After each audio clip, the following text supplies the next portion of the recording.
Hey guys, welcome back to Bread. I'm going to be reading my book today called Breaking Good, and I just feel like the Lord has put it on my heart to share with you this story. So this is a book that I've authored and published in New Zealand, and I'm just going to start reading. So this is the foreword. This book exists because I survived. I changed my life when everything seemed hopeless. I hope you can see that change is possible in your life too after reading this book or listening to it. If we reframe things and appreciate our life events, we can use them in powerful ways. We can choose to see that they can add value to our lives, that joy is possible, that colour can emerge from darkness. I hope that my story encourages you to never give up, no matter what, that it gives you the courage to overcome people's judgment of you and to show them what you're capable of. I'm hopeful you'll see that you can grow beyond these difficult situations to take control of your life when all seems impossible. This is my journey of using difficulties to empower people to create change and to inspire generations to be successful, whatever the circumstances. I want this book to give hope to those who may be feeling trapped. It can be your torch in the darkness, the light I so badly needed. I want this book to show every single person that miracles can happen. In joining me in my life's journey, I hope you understand that no matter what has happened in your life, you are beyond valuable, that choosing to keep going despite lots of challenges is a powerful choice. In sharing my life's lessons, I believe it can help you too. If this book helps one person choose life, that doesn't mean just trying to survive each day, but waking up every morning to live life to the fullest, then that's enough for me. If there is one thing in your life that you're unhappy with, that seems impossible, I ask you write it down before you start reading the rest of the book or listening to it. Write down what makes you unhappy in any way. Jot down what's holding you back from living every day with a smile on your face. Whether it's a person, a thing, an event, write it down. Before I begin, I want to share with you a few significant events that shaped who I am today, my reactions to those events, and what they mean to me. I mainly focus on my experience with domestic abuse and the resulting trauma.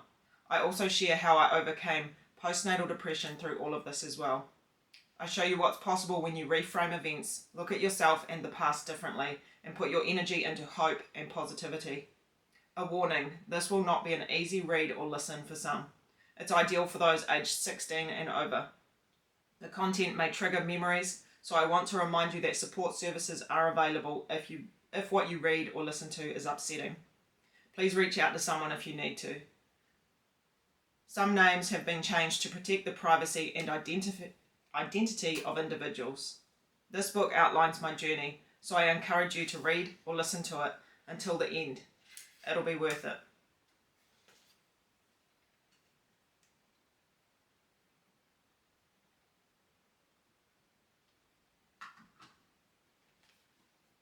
Chapter 1. Life changing. My first memory of feeling upset is vivid. I'm about 6 months old. Scary, I know. I'm in my car seat, nestled in my gold-coloured sheepskin, perched on my parents' kitchen bench in the sunshine. I feel safe and warm. Mum, who's probably doing the dishes, has me propped up there to keep an eye on me. I'm not sure what's happening, but I know how I'm feeling now. Mum's screaming in my face for what seems like a long time. It's making me burst into tears. Although it isn't horrific, I have a feeling I'm not going to ever forget this. As a 34-year-old mum myself now, I understand how draining it can be if your child cries for a long time. Tiredness and frustration must have led Mum to scream at me. My first memory of feeling abandoned is as a 9-month-old baby. Waking up in my cot in the lounge, standing and gripping the sides of the cot, I'm looking around the living room and kitchen to try to see any signs of life. Dad's gone down to the South Brighton beach, only 5 houses away from where we're living. He likes to play on his tractor when he isn't working. Mum, visiting the next door neighbour, has stayed away longer than normal.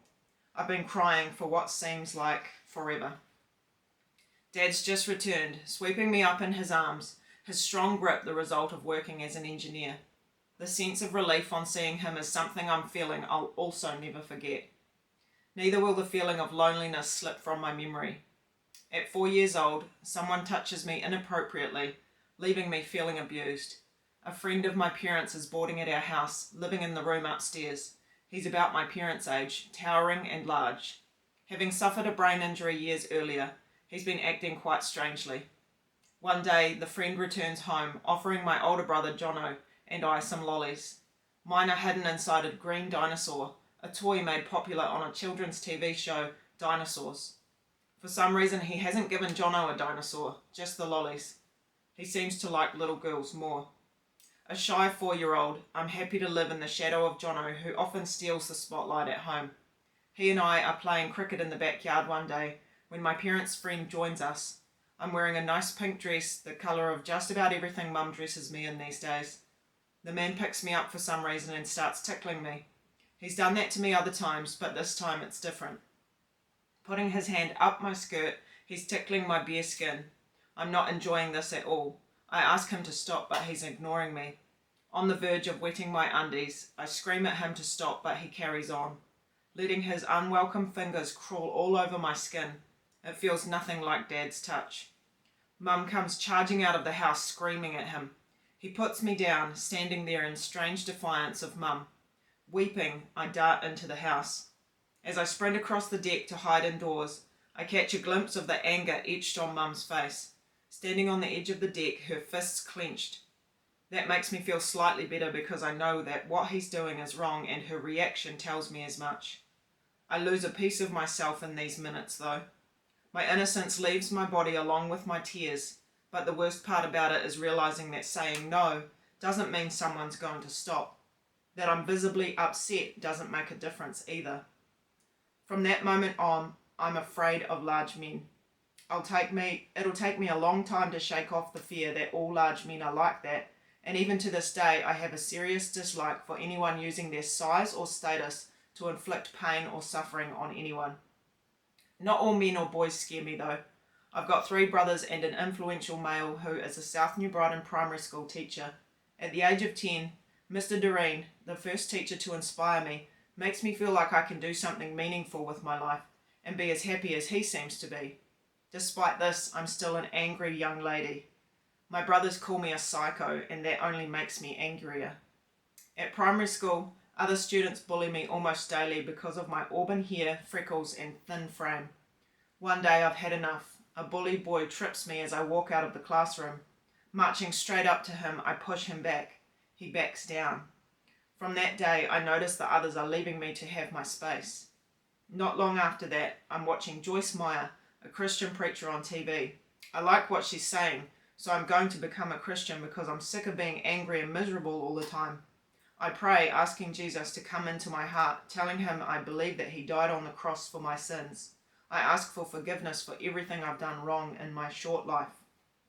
7 years earlier, I had become aware that there might be a God. I was about 3 when Mum, tucking me into bed, told me about Jesus and what it meant to be a Christian. I had looked out of my bedroom window to see stars twinkling in the night sky. God, help me be a Christian when I'm older, I had prayed. Mindful, I didn't really understand it, but sensing with everything within me that he was real. A few months after turning 11, I have terrible stomach pains, so I vomit that Friday night. My auntie, a senior member of staff at Canterbury District Health Board, comes to check on me but can't diagnose it. I'm prone to getting tummy bugs, so everyone assumes that's what it is. Wrong. By Sunday, I can barely stand. Mum asks me to bake a chocolate cake in the afternoon, something I do at least fortnightly. I'm guessing it's for someone's birthday. However, because of the pain, I'm having to sit down every few minutes.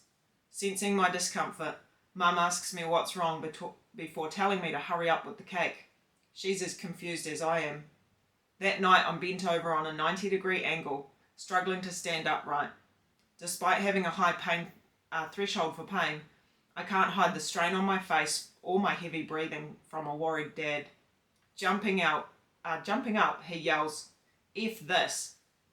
Running to the bookshelf, he zips back to his lazy boy recliner with a medical book, flicking through the pages like a madman. I'd never seen anything like it. He skips the directory. Soon he freezes on a page, stabbing his finger at it to declare, "That's it, get her to hospital."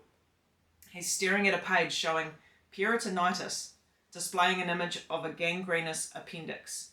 Mum, who doesn't cope well with stress, is panicking. Dad, who has been drinking, orders Mum to drive me to an after-hours doctor's clinic in the city. I can barely walk to the car, stopping every few minutes to catch my breath. A worried Mum rushes ahead to open the door for me. She barely utters a word on the way to the clinic.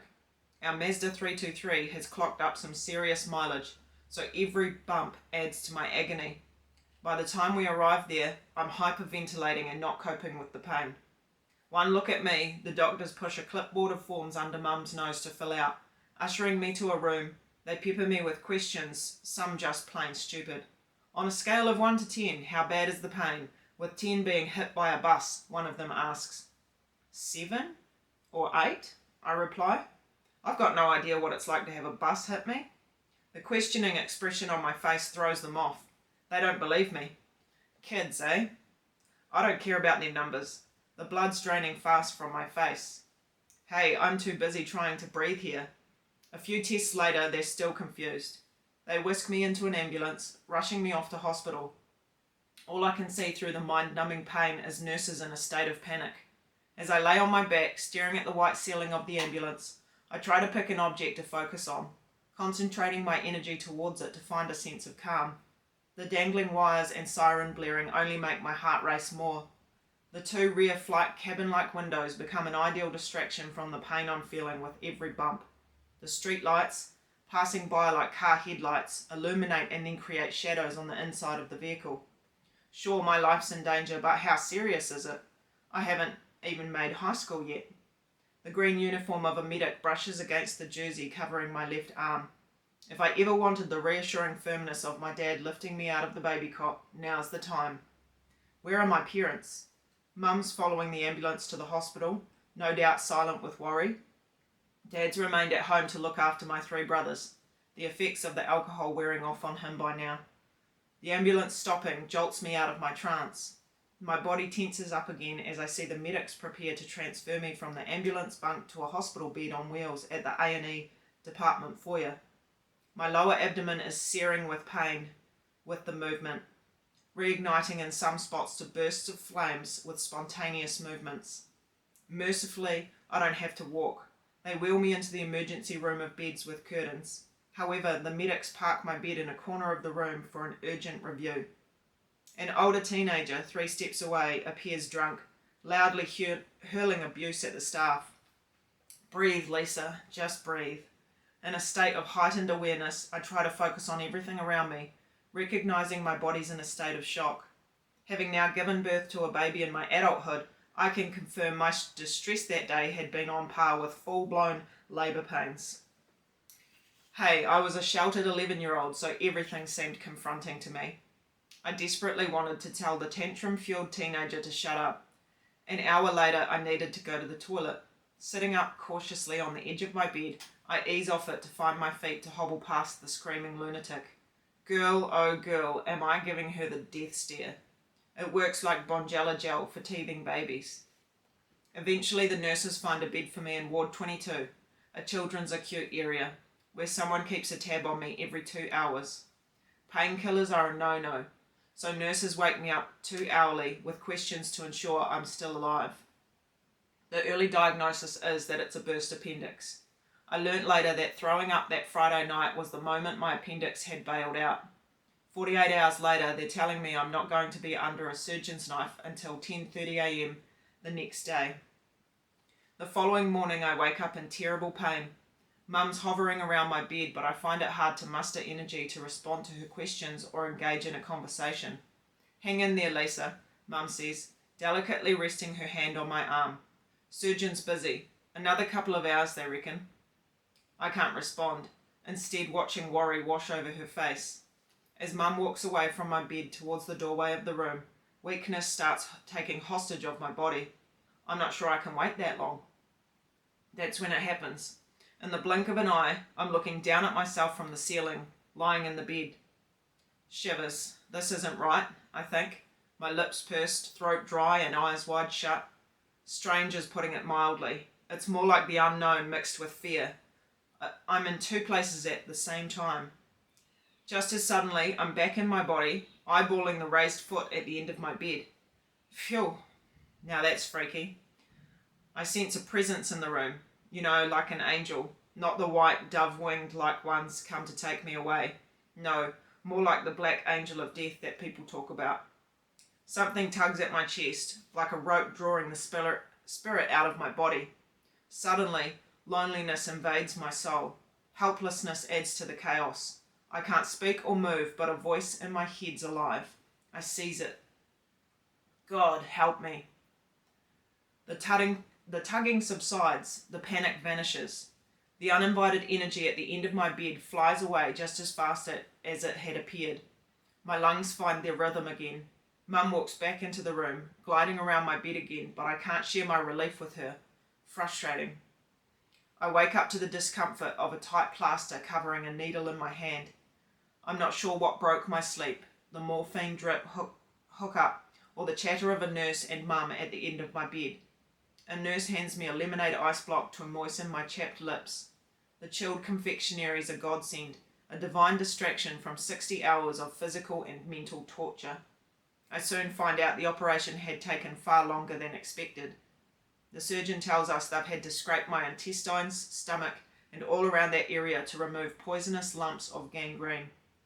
You should be dead, Lisa, he says, finding a delicate balance between a hint of a reassuring smile and deathly serious reality.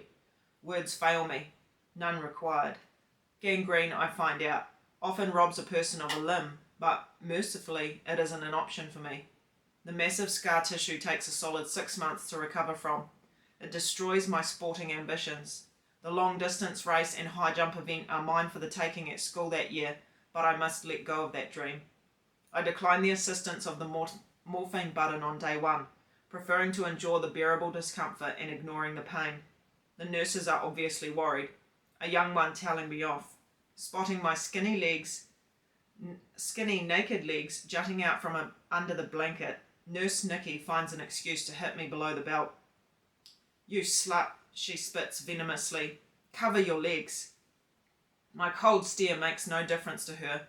Instead of tucking in my legs, she pours out her boyfriend troubles to me. How can I forget Nikki? She makes my first 2 days in hospital awful, even though I'm a little grumpy. Okay, a lot. Get happy on that morphine button, Lisa, 'cause 10 clicks aren't enough for a Monday, says the young nurse. The next day I'm a button bunny, letting my thumb loose over 30 times. Instead of putting me on a child dosage, they've accidentally put me on an adult one. I'm high as a kite at Hagley Park on a breezy summer's day. My frail body's floating around the room, but free of pain this time. Does Nurse Nikki have something against me? Who knows, but the next evening, the hospital staff contact Child Protection Authorities. After my parents leave, about 10 doctors, nurses, and God knows who else are standing around my bed, armed with clipboards and pens. Is everything okay at home, Lisa? One of them asks me. Do you feel safe at home, Lisa? The questions are relentless. Is someone hurting you, Lisa? We can help you. You can tell us anything. Drugged out of my mind, I feel like a goldfish trapped in a tiny tank. My mouth opens and closes, head banging against the glass surrounds, but not a sound. What the hell? My mind screams, tears sliding down my cheeks like a flood carving through desert land. F off, I want to scream at all of them. It's the first time I can't speak up for myself. I'm alone with no one here to help me. Years later, I can't recall ever feeling so alone, frightened and frustrated. That'll always be etched in my mind. By Wednesday, I crack another first, a bleeding nose. Oh God, I say to myself, am I dying? I've got no doubts it's from the stress the night before. All those white coats accusing my parents of child abuse and the system suspecting I'm a neglected kid. Serious assumptions based on Nurse Nikki objecting to my exposed legs and blowing things out of proportion. If it hadn't been for my auntie at the district health board, I may have ended up in a foster home. The mother of a girl in the bed next to mine senses how miserable I'm feeling. Lisa, you have to fight, says the mother, who also goes by the name of Lisa, looking into my eyes. She has no idea what those words are doing for me. For that, I'm eternally grateful. What does she mean? Am I going to die? She stirs something deep inside me. The power that comes from my competitive nature is everything I need right now. Mother Lisa is an angel in disguise beside my bed. Thursday comes and goes. The nurses aren't convinced I'll be checking out of hospital by the end of the week. Patients need beds. One from the burns unit down the hallway pays me a visit. I've been watching him daily, zipping past in his wheelchair. Not much older than me, the boy often sneaks a peek into our room, cool and confident in his chair. Although he can't walk, his entire body's burnt, his face disfigured. His attitude to overcoming barriers is infectious. Today he does a wheelie, beaming from ear to ear. His name escapes me. It doesn't help that his face is unrecognisable due to the burns. "Want to have a go at PlayStation?" he asks me. "Sure," is all I can say, managing a weak smile. How can I say no? He takes off quickly, re-emerging with Crash Bandicoot staring back at me from a TV screen, which he plants at the foot of my bed. Crash, boom, splat. Several digital deaths later, I resign to the fact that I'm hopeless at the game. But his compassion and gesture win me over. The skin grafts and layers of skin may have scared some people, but I see through them. Behind the scars is a fighter, a boy oozing with confidence I want so badly. I want his sense of freedom, even though he's confined to a wheelchair. Wheelchair Boy's empathy and kindness are chicken soup to my soul. I'm so grateful for his gestures. His determination shows me that nothing's impossible. My school athletics dream is back on the agenda, but I've got to focus on improving my health. Like Mother Lisa, Wheelchair Boy's another angel at my bedside. By Friday, my focus changes. I'm no longer a patient dying in my hospital bed. Oh no, I'm determined to be a fighter. You can bet your last dollar on me leaving this hospital. This girl's never going to take life for granted again. I understand that life's a gift now. Like a miracle, the hospital discharges me that Friday afternoon. On the ride back home, Mum buys me a McDonald's hamburger. I devour it, but it's a big mistake, throwing it back up as soon as I'm home. That summer, I only participate in discus, coming first place at school before going on to compete at the Canterbury Athletics Tournament. End of chapter 1.